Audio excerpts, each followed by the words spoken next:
فإن خير الحديث كتاب الله وخير الهدي هدي محمد صلى الله عليه وآله وسلم وشر الأمور محدثاتها وكل محدثة بدعة وكل بدعة ضلالة وكل ضلالة في النار اللهم صل على محمد وعلى آل محمد كما صليت على إبراهيم وعلى آل إبراهيم إنك حميد مجيد اللهم بارك على محمد وعلى آل محمد كما باركت على إبراهيم وعلى آل إبراهيم إنك حميد مجيد أعوذ بالله السميع العليم من الشيطان الرجيم من همزه ونفخه ونفسه بسم الله الرحمن الرحيم ما كان محمد أبا أحد من رجالكم ولكن رسول الله وخاتم النبيين حضرات ذی وقار،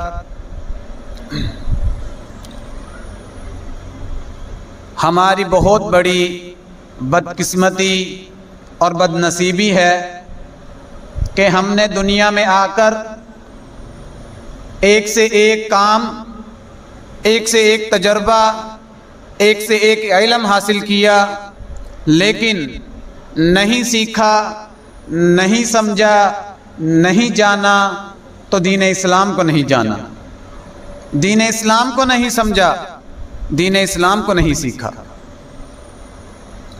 ہماری بہت بڑی یہ کمی ہے کہ ہمیں کاروبار کے ہر طریقے معلوم ہیں، پڑھنے پڑھانے کا ہر تجربہ موجود ہے، لیکن نہ دین سیکھنے کا شوق ہے، نہ دین سیکھا جاتا ہے۔